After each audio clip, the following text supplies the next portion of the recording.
When you look at a beautiful flower, what is the first thing that you think of?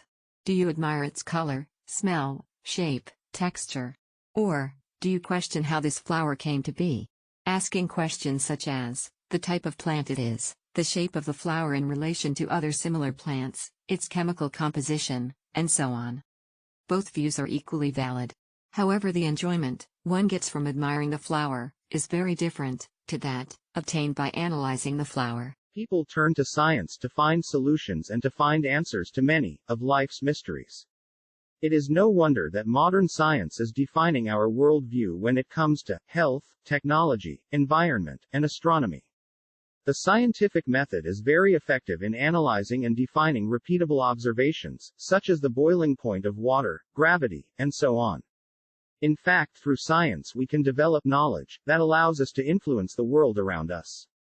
For example, we can build airplanes that defy gravity and fly, develop medicines that cure disease, create computers capable of processing massive amounts of information in fraction of a second, and so on.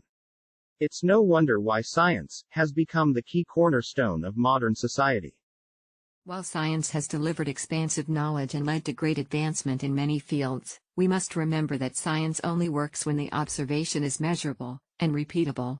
Hence, we must also acknowledge the limitations of the scientific method.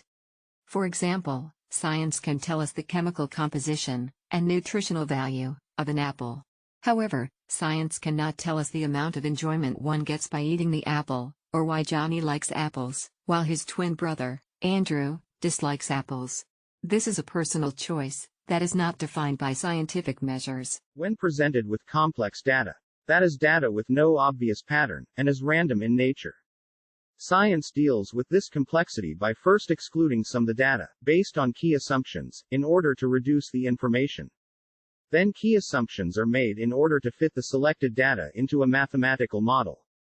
These models are often complex in themselves, they provide a best effort approximation of a real-world process or behavior. Statistical models provide an estimated value of a real-world phenomenon, but they are not designed, nor capable, of providing a definite truth of the real-world subject matter they represent. A probability of 100% does not mean the event will occur, and a probability of 0% does not mean that the event will not occur. Hence, outside of repeatable observations, science cannot confirm with any certainty the truth about the nature of the subject matter. To recap on what we said, firstly, science is the most dominant, if not the main source, of knowledge that shapes modern society. A worldview based on scientific knowledge alone assumes the world is defined and limited to observable, measurable, and repeatable phenomenon. Anything outside of this framework falls outside the boundaries of the normal scientific method. Once we understand these benefits and limitations of science, we can proceed to develop our own views based on the information that is presented to us, and our own intuition. In this introduction video we discussed the benefits and limitations of the scientific method. Science has come a long way in helping us model and understand the physical world. We also acknowledge that even the most basic human nature is far more complex than anything that we can measure or define in any simple terms. Once you understand the limitations of science, you will be able to better appreciate the significance and benefits of science. So for now you can develop your own view on such complex questions like, why does Johnny enjoy eating apples, while Andrew dislikes apples?